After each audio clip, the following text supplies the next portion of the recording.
بسم اللہ الرحمن الرحیم۔ السلام علیکم۔ حضرت عیسیٰ علیہ السلام کی جانب سے روم کے شہر انطاکیہ میں 2 افراد کو تبلیغ کے لیے مامور کیا گیا۔ بعض کتب میں ان کا نام یوحنا شمعون بتایا گیا ہے۔ یہ دونوں افراد تبلیغ کرنے کی صحیح روش سے آشنا نہ تھے، لہٰذا کوئی زیادہ عرصہ نہیں گزرا تھا کہ نہ صرف کہ یہ لوگ ان کی طرف مائل نہ ہوئے بلکہ لوگوں نے ان سے دوری اختیار کی۔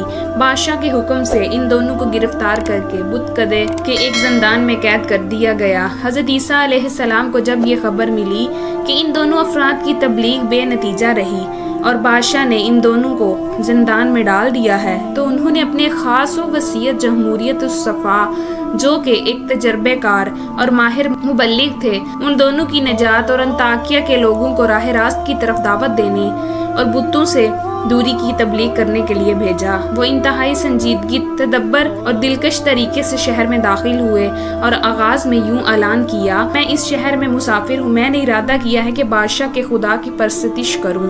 میں اس روش میں بادشاہ کا موافق، اس کا ہم خیال ہوں۔ اس کا یہی اعلان اس بات کا موجب بنا کہ اسے بادشاہ کے پاس جانے کی اجازت دی۔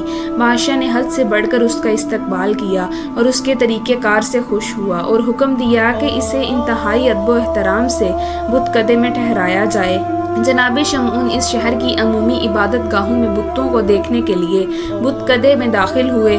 اس کے اندر گردش کے دوران اپنے دونوں ساتھیوں کو زندان میں دیکھا۔ وہ چاہتے تھے کہ شمعون کے ساتھ اپنے دوستی کا اظہار کریں، لیکن انہوں نے اشارے کے ذریعے انہیں سمجھایا کہ وہ میرے ساتھ کسی قسم کی دوستی اور واقفیت کا اظہار نہ کریں۔ شمعون نے مسلسل 1 سال تک بت کدے میں آمد و رفت رکھی اور ظاہرہ بتوں کی عبادت کرتے۔ اس مدت میں انہوں نے بادشاہ کے ساتھ اپنی دوستی کی بنیاد رکھی اور دور اندیشی اور اپنی خاص و دلکش حاصل کر لیا۔ کچھ عرصہ گزرنے کے بعد ایک دن انہوں نے روم کے بادشاہ کے ساتھ ایک خصوصی نشست میں یوں کہا: جب سے بت کدے میں میری آمد و رفت ہے، وہاں پر 2 افراد کو قید میں دیکھ رہا ہوں۔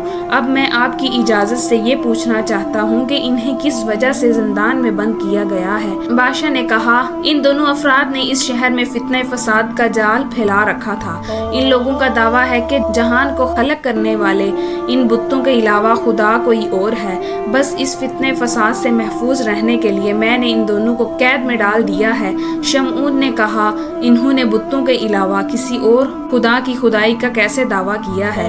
اس بات پر ان کی دلیل کیا ہے؟ اگر آپ بہتر سمجھے تو ان دونوں کو حاضر کرنے کا حکم دیں۔ میرا دل بہت چاہتا ہے کہ ان لوگوں سے بات چیت کروں۔ بادشاہ نے کہا: بہت اچھا، اس لیے کہ آپ ان کے طریقہ کار سے آگاہ ہوں، میں انہیں حاضر کرنے کا حکم دیتا ہوں۔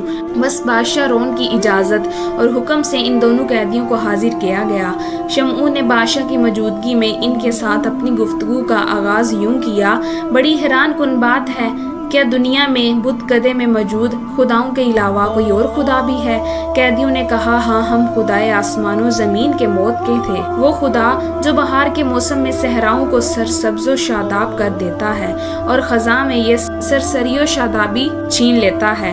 وہ ایسا خدا ہے جس نے آفتاب جہان اور ٹمٹماتے ستاروں کو خلق کیا ہے۔ عقل مند افراد کبھی بھی کوئی دعوی دلیل کے بغیر قبول نہیں کرتے، لہٰذا شمعون نے ان سے دلیل کا مطالبہ کرتے ہوئے یوں اظہار کیا: اپنی اس پیدر پہ گفتگو کو ایک طرف رکھیں۔ دعویٰ بغیر دلیل کے یوں ہے جسے پتھر پر ڈھیلا مارتا ہو۔ کیا تمہارے پاس اپنے دعوے پر کوئی دلیل ہے؟ قیدیوں نے کہا: ہاں، اگر ہم اپنے خدا سے چاہیں، پیدائشی اندھوں کو آنکھیں عطا کر دیتا ہے، اپاہج شخص کو تندرست و صحت مند کر دیتا ہے۔ شمعون نے بادشاہ سے کہا: آپ حکم دے کہ اندھوں کو حاضر کیا جائے۔ بادشاہ کے حکم سے مادرزاد اندھوں کو وہاں پر لایا گیا۔ کرشمہ نے ان دونوں سے کہا: اگر تم لوگ اپنے دعوے میں سچے ہو تو اپنے خدا سے کہو ان اندھوں کو آنکھیں دے۔ اور وہ دونوں افراد فوراً سجدے میں گر گئے اور خداوند متعال سے آنکھوں کو بینائی عطا کرنے کی التماس کی۔ خود جناب شمعون نے بھی دل میں آمین کہا۔ ابھی تو بات ختم ہی نہیں ہوئی تھی کہ اندھے کو آنکھیں مل گئی۔ خدا نے اندھے کو دیکھنے والی 2 آنکھیں عطا کر دی۔ شمعون نے کہا: یہ کوئی چیز حیرانگی کی بات نہیں ہے۔ اگر آپ لوگوں نے اتنا بڑا کام کر دکھایا ہے تو ہمارے خدا بھی مادرزاد اندھے کو شفا دے سکتے ہیں۔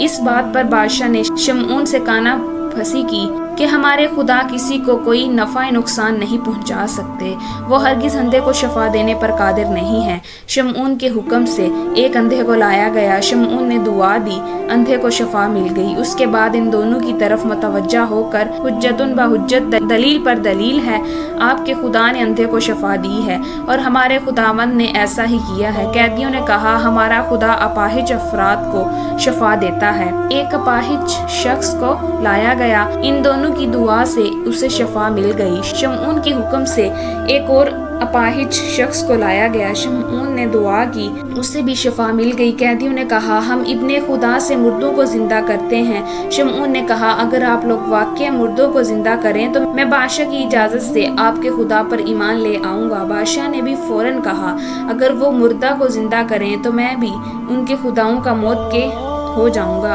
اتفاق سے ہوا یوں کہ اس گفتگو سے 7 دن کافی بادشاہ کا جوان بیٹا مرا تھا۔ جناب شمعون نے کہا مردے کو زندہ کرنا ہماری اور ہمارے خداؤں کی قدرت سے باہر ہے۔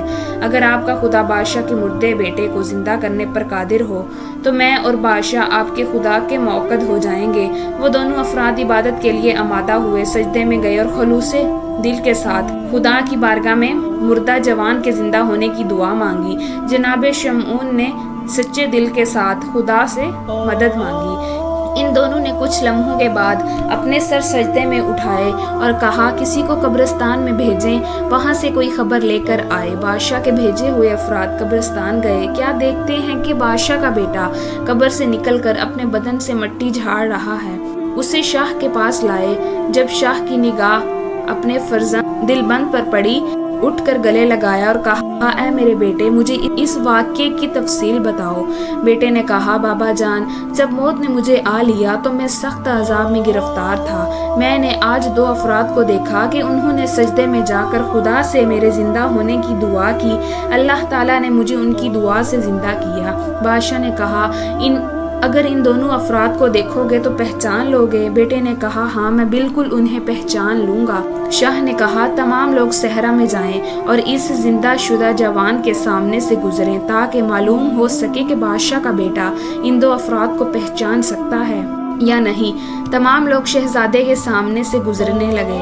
جب وہ دونوں افراد اس کے سامنے سے گزرے تو اس نے اشارہ کیا کہ وہ افراد یہ تھے۔ شاہ اسی وقت سچے دل سے ان دونوں کے خدا جو کہ تمام کائنات کا خالق ہے پر ایمان لے آیا۔ شمعون اور باقی سب لوگ بھی خدائے حقیقی پر ایمان لے آئے۔ بس اس طریقے سے حضرت عیسیٰ علیہ السلام کے اس ہوشیار اور عقل مند نمائندے نے مناؤ اپلانا طریقہ کار سے اور اس کے ملک کے تمام لوگوں کو دین عیسیٰ علیہ السلام کی طرف راغب کیا۔ امید کرتی ہوں کہ آپ کو آج کی ویڈیو اچھی لگی ہوگی۔ اگر آپ کو ہماری ویڈیو اچھی لگی ہے تو ویڈیو کو لائک کریں اور مزید اس طرح کی ویڈیوز دیکھنے کے لیے ہمارا چینل سبسکرائب کریں۔ ملتے ہیں نیکسٹ ویڈیو میں، اجازت دیجیے، اللہ حافظ۔